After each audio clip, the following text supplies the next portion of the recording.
तो आदाब, नमस्कार, गुड इवनिंग, सत श्री अकाल। एक बार फिर आप तमाम लोगों का स्वागत है क्राइम तक की कहानी के इस एपिसोड में। उम्मीद है पूरी फैमिली अच्छी होगी।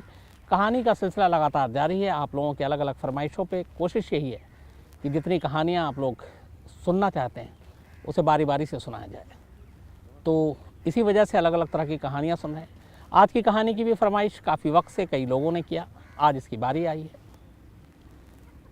एक दौर था जब हिंदुस्तान को सोने की चिड़िया कहा जाता था। हम लोगों ने किताबों में भी पढ़ा हमेशा, और ये मुहावरा भी था, लेकिन ये बेवजह नहीं है। वाकई एक वक्त ऐसा था जब हिंदुस्तान सचमुच सोने की चिड़िया जैसा था। बेशुमार दौलत, ख़जाना, बहुत सारी चीज़ें, खुशहाली। लेकिन अलग अलग दौर में बहुत सारे हुक्मरानों ने, बहुत सारे हमलावरों ने हिंदुस्तान पे हमला किया, लूटा खसोटा,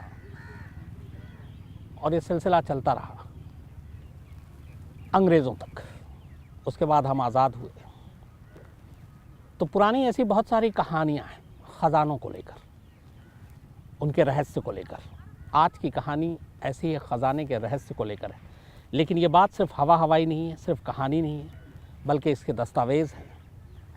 और इस ख़जाने के तार आज़ाद हिंदुस्तान की एक भारत सरकार से भी जाकर जुड़ता है। ये उस ख़जाने की कहानी है जिसमें देश की प्रधानमंत्री बाकायदा पुलिस, सेना और बाकी अलग अलग डिपार्टमेंट को भेजती हैं, कहती हैं जाकर ख़जाना ढूंढो। 5 महीने तक कोशिश होती है। ख़जाने की ये वो कहानी है जिसमें पाकिस्तान के प्रधानमंत्री भारत के प्रधानमंत्री को एक ख़त लिखते हैं और कहते हैं कि अगर ये ख़जाना मिला तो उसमें से हमारा हिस्सा हमें दे दीजिएगा। और इस ख़त का जवाब भारतीय प्रधानमंत्री बाद में देती हैं और कहती हैं कि एक तो आपका इस ख़जाने पे कोई हक़ नहीं है, दूसरा ख़जाना मिला ही नहीं तो दूँ कहाँ से। तो ये सारे दस्तावेज़ हैं, इसलिए ये कहानी जो है इसको हम लोग हवा हवाई नहीं कह सकते। कहानी है राजस्थान के जयगढ़ किले की, और उसी किले में दफन ख़जाने की। सैकड़ों साल पहले कहानी शुरू होती है और लगभग 1976 में जाकर ये कहानी ख़त्म होती है। कहानी ख़त्म हो गई, लेकिन राज अब भी बाहर नहीं आया।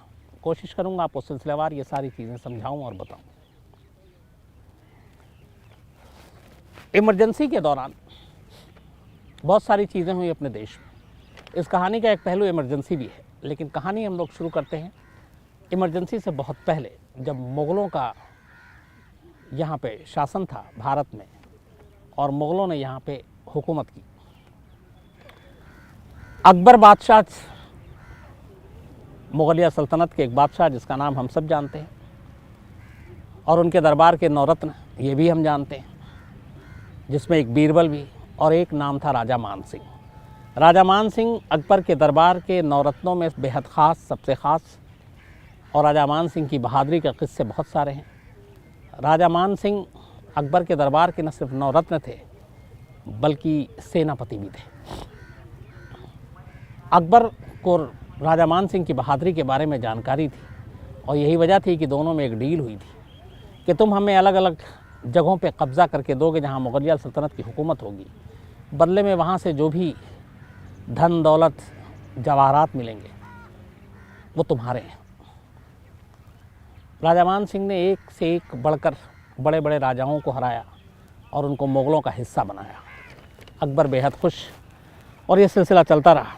बहुत सारे जगहों पे कब्ज़ा किया राजा मान सिंह ने और मुग़लिया सल्तनत के गोद में सौंप दी, और वहाँ से बहुत सारे दौलत मिले जो राजा मान सिंह का, जिस पे एक तरह से कब्ज़ा हुआ।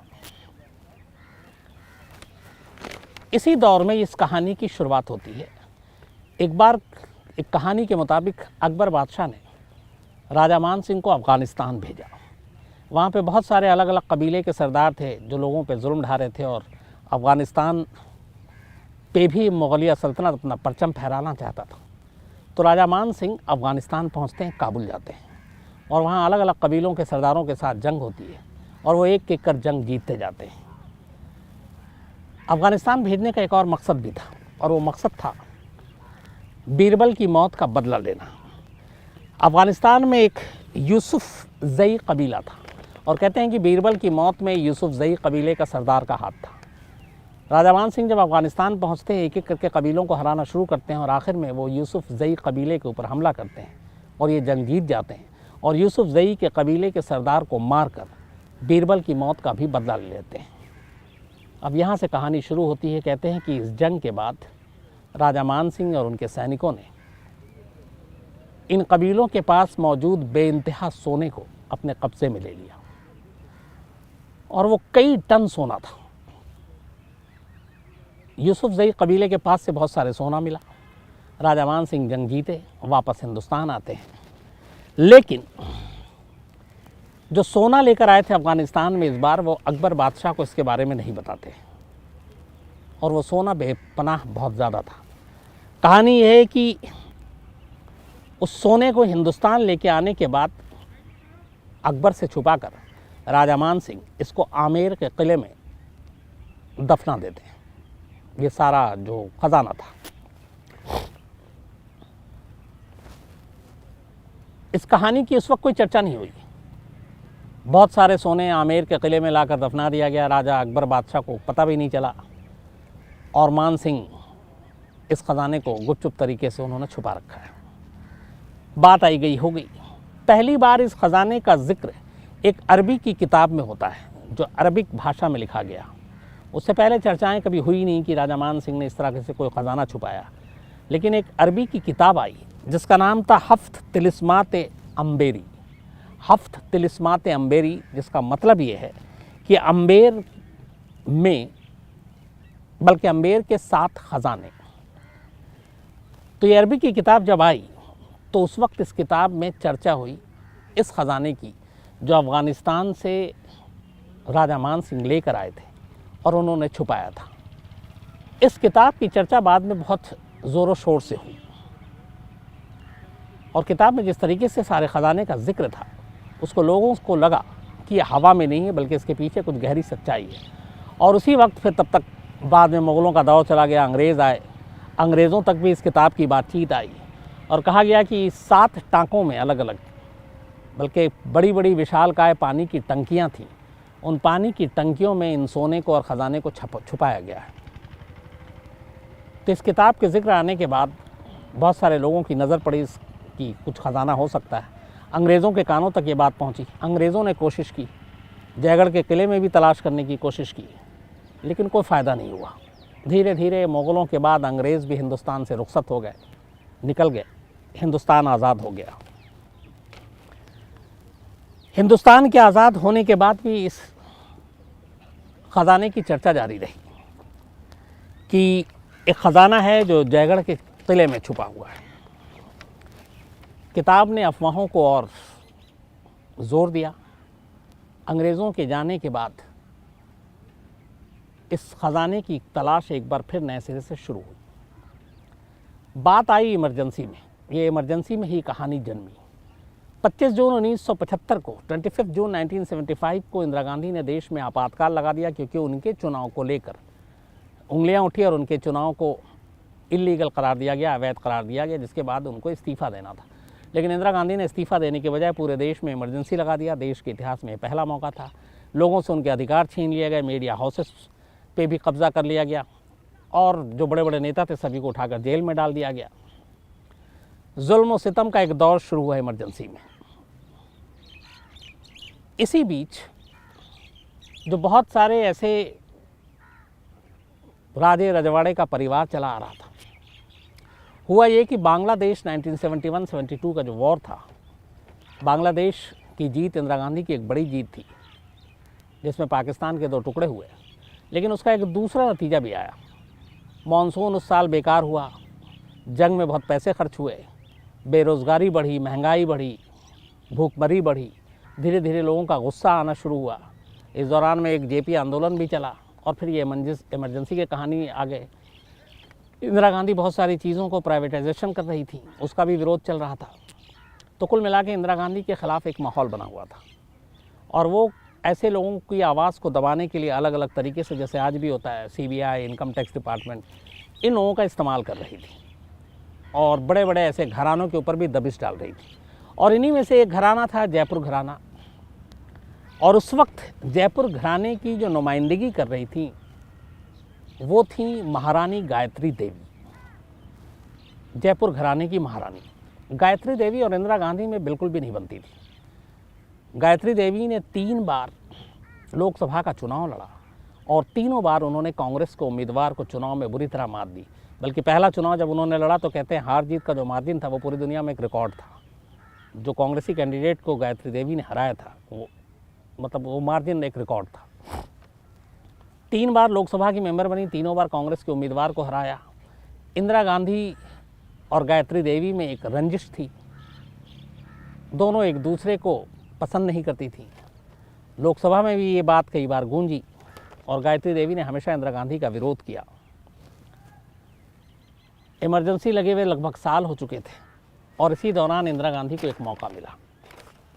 वो जो अरबी की किताब थी हफ्त तिलिस्मात अम्बेरी, जिसमें अम्बेर में 7 खजाने की बात थी, इंदिरा गांधी को कुछ लोगों ने सुझाव दिया कि शायद जयगढ़ के किले में वो आज भी खजाना दफन है, तो क्यों ना उस खजाने को ढूंढा जाए। और कहते हैं इसमें बड़ा रोल प्ले किया संजय गांधी ने। उस वक्त संजय गांधी की तूती बोलती थी सरकार पर, एडमिनिस्ट्रेशन पर, बाकी हर जगह।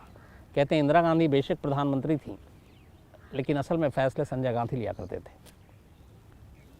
गायत्री देवी के साथ जयपुर घराने में वैसे ही रिश्ते खराब थे। इसी के बाद इंदिरा गांधी ने एक फैसला लिया।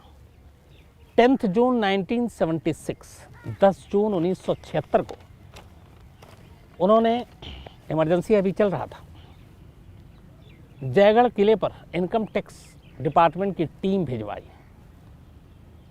और कहा कि यहाँ पे कुछ खबर मिली है। और इमरजेंसी के दौरान गायत्री देवी को ऑलरेडी गिरफ्तार किया जा चुका था। उनको गिरफ्तार मीसा के तहत नहीं किया गया था, जो उस वक्त एक कानून था, बल्कि उनको गिरफ्तार किया गया फॉरेन करेंसी के इल्ज़ाम के मामले में कि वो गैर कानूनी तरीके से उन्होंने फॉरेन करेंसी रख रखी है। तो गायत्री देवी को भी गिरफ्तार कर बाकी नेताओं की तरह जेल भेज दिया गया।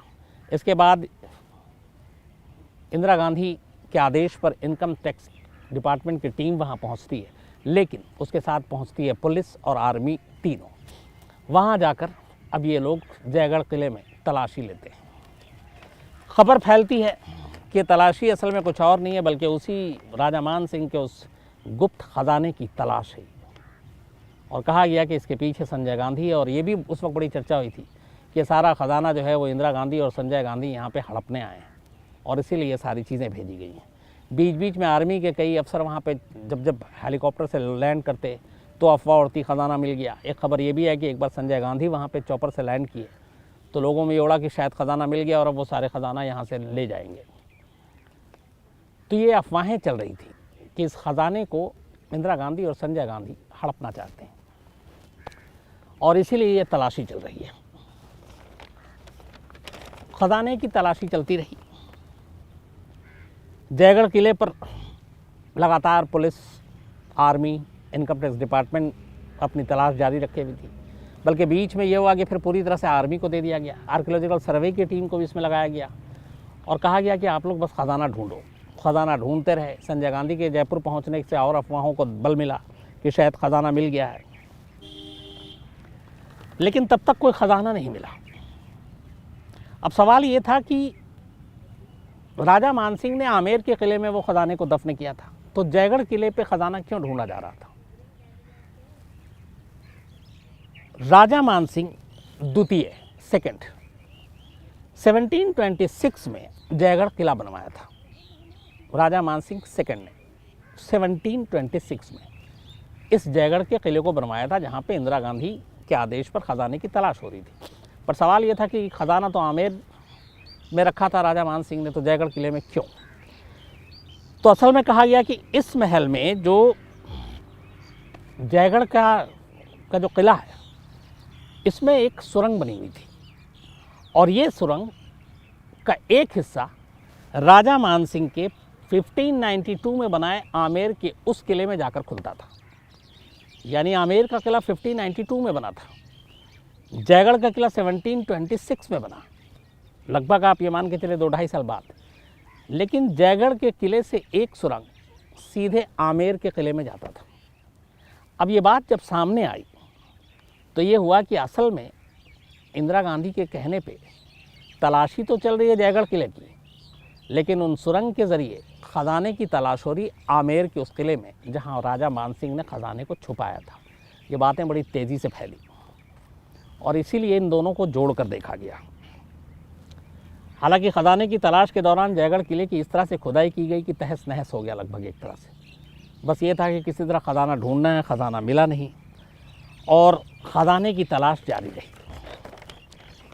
इस दौरान खजाने की तलाश जब जारी थी और ये बात अब धीरे धीरे जयपुर से बाहर खबर आ रही थी, क्योंकि जयपुर में भी जो जयगढ़ किला है वहाँ पे उसके आसपास कुछ दूरी तक एक तरह से कर्फ्यू लगा दिया गया था और कहा गया था कि कोई भी आम आदमी इधर दिखाई देगा तो उसे गोली मार दी जाएगी। इमरजेंसी का दौर वैसे ही था, तो इतनी हिफाजत के साथ आसपास में लोगों को हटाकर इस किले में तलाशी चल रही है, उससे लोगों को शक और पुख्ता हो गया कि ज़रूर ये ख़जाने का मामला है और सरकार ख़ासतौर पर इंदिरा गांधी और संजय गांधी इस ख़जाने पर नज़रें गड़ाए हैं और ये इस ख़जाने को यहाँ से लेके चले जाएंगे। तो ये बात धीरे धीरे जयपुर से दिल्ली और बाकी जगहों पर फैली।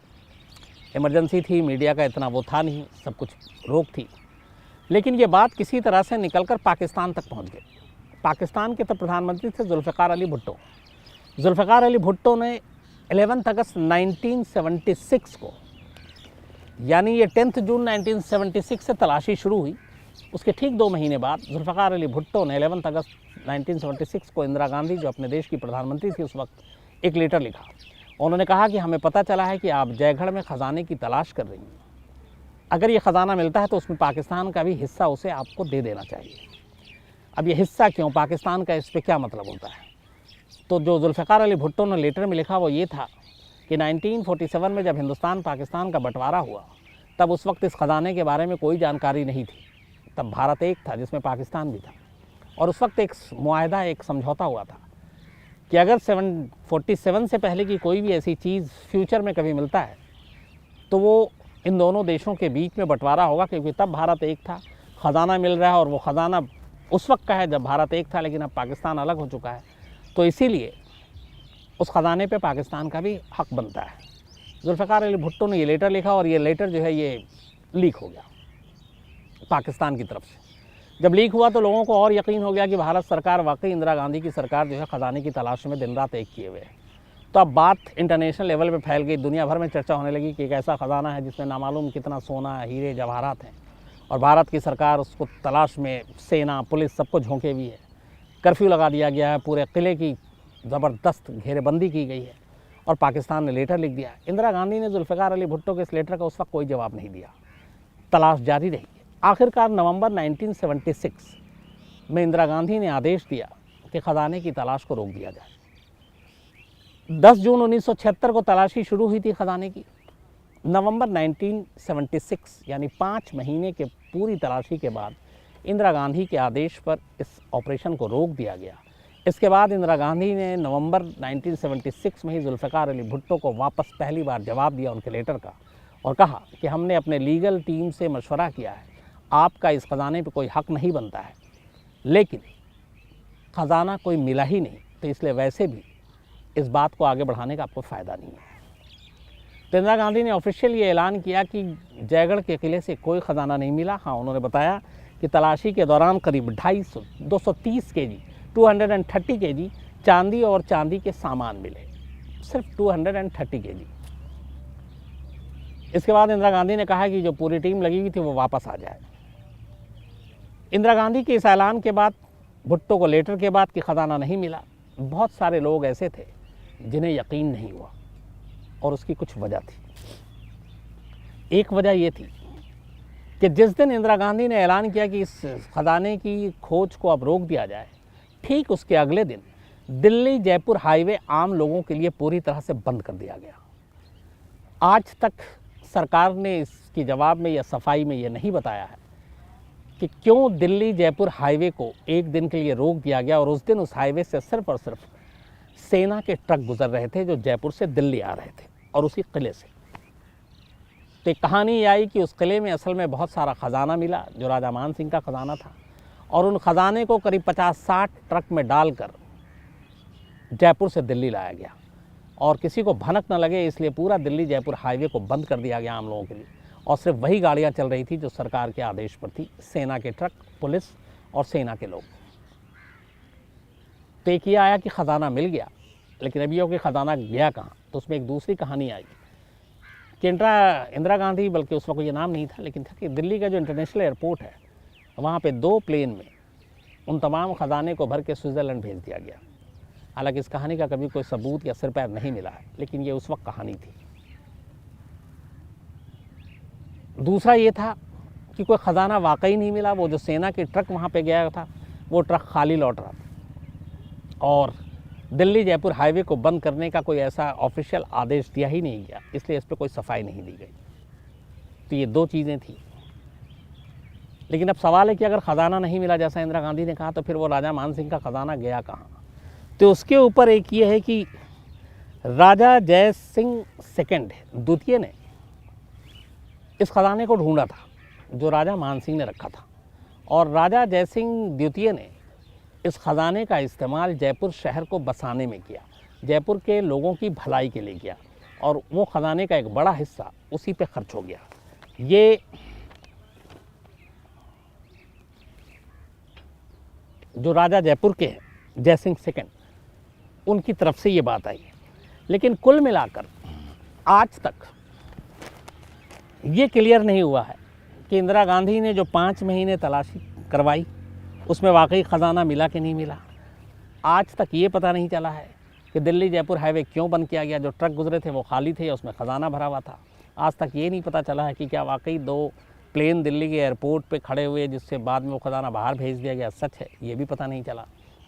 लेकिन ये कि संजय गांधी का उस दौरान जयपुर जाना, सेना के बड़े बड़े अफसरों का जयपुर जाना और ख़जाने की लगातार 5 महीने तलाशी अभियान, उन सब का सच क्या है? तो आज तक ये सारी चीज़ें नहीं मिली। हालांकि एक कहीं आया था जो गायत्री देवी हैं, बाद में उनको छोड़ा गया, उन्होंने कहा कि ये सिर्फ जिन जिन लोगों से इंदिरा गांधी की बनती नहीं थी उनको परेशान करने के लिए था। ख़जाने के बारे में उन्होंने भी कुछ बताया नहीं। जब इस जयगढ़ के किले पर इंदिरा गांधी ने टीम भेजी थी, रेड किया था और तलाशी हो रही थी ख़जाने की, उससे पहले 25 फरवरी 1976 को, क्योंकि जून में ये तलाश शुरू हुई थी, लेकिन उससे पहले फरवरी में ही 25 फरवरी 1976 को इंदिरा गांधी ने इस किले को राष्ट्रीय स्मारक घोषित कर दिया था, जिसका विरोध किया था जयपुर के शाही परिवार ने। बाद में ब्रिगेडियर भवानी सिंह जो जयपुर घराने के थे, उन्होंने इसके खिलाफ आवाज़ उठाई और 1982 में यह किला दोबारा राज परिवार को जयपुर के वापस मिल गया।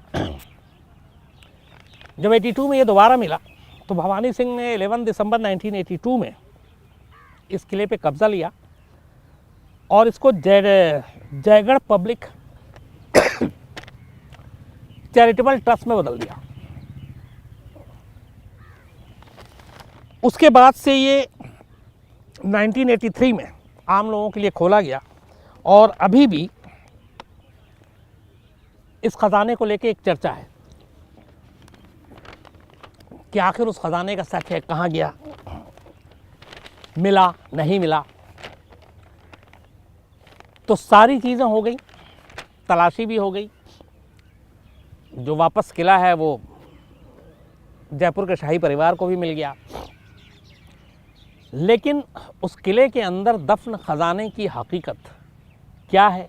क्या वाकई जो राजा जयसिंह सेकंड थे उनको वो ख़जाना मिला जिस ख़जाने की वजह से पूरे जयपुर शहर को बसाया गया? कहते हैं कि इतना ख़जाना ही इतना ज़्यादा था कि कई राज्य के लोगों का पेट पाला और पोसा जा सकता था, भरा जा सकता था। लेकिन हकीकत यह है कि आज भी जयगढ़ के इस ख़जाने का सच पूरी तरह से दुनिया के सामने नहीं है।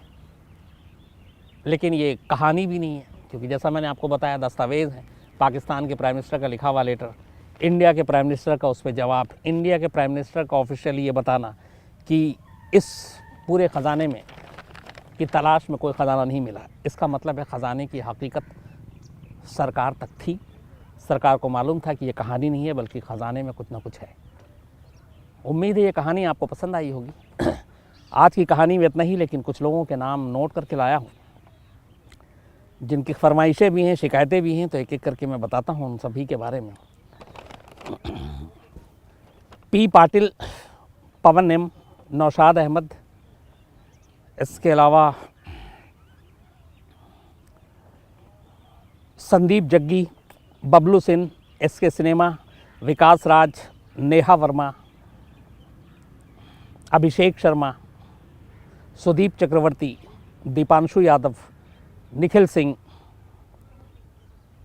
फरहत शेख, अभय करोल, JK नंदू, महेंद्र जायसवाल, रेहाना मुंशी, बहराइची वर्मा, हर्ष बदाना, डोंडा मोरंग, एक डेथ तो इस्माइल हैं, नीरज वशिष्ठ, इसके अलावा अमित कुमार, मयंक गौड़, रजत सचदेवा, पीयूष मिश्रा, दिव्यांशु कुमार शर्मा, सरफराज शेख, राजीव यादव, अभिषेक शुक्ला, पटेल अंकिता, शिवाजी पाठक, हैरिस धसमाना, रोहित रेको, ER सौरभ मेहरी, युवराज दवांगन, मिर्ज़ा मसीहत, भगवान चौबे, रोहित द्विवेदी, सीक्रेट सिंगर,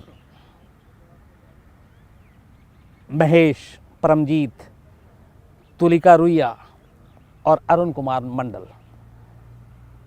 कोशिश यही कर रहा हूँ कि आप लोगों के जो मेल हैं और जो आपने फरमाइशें लिखी उसे भी एक एक कर पूरा करें। तो आज की कहानी में फ़िलहाल इतना ही। कल आपसे फिर मुलाकात होगी किसी नई कहानी के साथ। तब तक अपना ख्याल रखिएगा। Thank you very much.